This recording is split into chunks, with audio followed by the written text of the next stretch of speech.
Petrol బంకులలో పోయి కార్లలో petrol diesel కొట్టియాలంటే ఉచ్చబడుతుంది. లీటర్కి 110 రూపాయలు, 100 రూపాయలు. ఏంది ఇది? వీటిని చూసి మస్తు మంది సిఎన్జి వెహికల్ కొనన్నా, డీజిల్ వెహికల్ కొనన్నా, పెట్రోల్ వెహికల్ కొనన్నా అని చెప్పి బాగా కన్ఫ్యూజ్ అవుతూ ఉంటారు. ఒకవేళ మనం కారు కొనేటప్పుడు రైట్ డిసిజన్ తీసుకోకపోతే మనం కారు కోసం ఎంత బడ్జెట్ వేసుకుంటామో దాన్ని మెయింటైన్ చేసే బడ్జెట్ మాత్రం డబుల్ అవుతుంది. దీనిలో మనం వైజ్ డిసిజన్ తీసుకోవాలంటే ఫస్ట్ సిటీ మైలేజ్ దేనికి ఎంతతో తెలుసుకోవాలి. సిఎన్జి తీసుకున్నాం అనుకో కేజీలలో ఉంటుంది. ఒక కేజీకి దాదాపు 25 కిలోమీటర్లు అయితే రన్ అవుతుంది యావరేజ్గా సిటీలల్లో. అదే నువ్వు డీజిల్ తీసుకుంటే 18 కిలోమీటర్లు పోతుంది. పెట్రోల్ తీసుకున్నావు అనుకో 12-13 మధ్యలో దేవులాడుతూ ఉంటుంది. నువ్వు ఎప్పుడైతే కాస్ట్ చూసుకున్నావు అనుకో సిఎన్జి మనకు దాదాపు ₹2.80 వరకు పర్ కిలోమీటర్ కాస్ట్ పడుతుంది.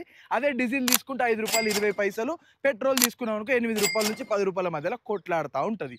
ఇక ఇప్పుడు నువ్వు సిఎన్జి వెహికల్ తీసుకుంటా అనుకుంటావు తక్కువ రన్నింగ్ కాస్ట్ కోసము. బట్ ఇక్కడ నీకు తెలియాల్సింది ఏంటంటే 2 సిఎన్జి బుడ్డీలు వేసుకుంటావు కాబట్టి నీకు ఫస్ట్ బూట్ స్పేస్ రాదు, రెండోది పవర్ అస్సలే దొరకదు.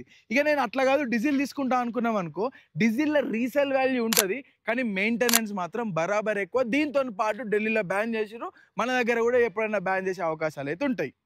ఇట్లా కాదు రాబాయ్ నేను పెట్రోల్ తీసుకుంటా అనుకుంటే నీకు మెయింటెనెన్స్ లో ఉంటుంది కానీ దాని రన్నింగ్ కాస్ట్ మాత్రం అయిపోయింది, బతికి అయిపోయింది నీకు.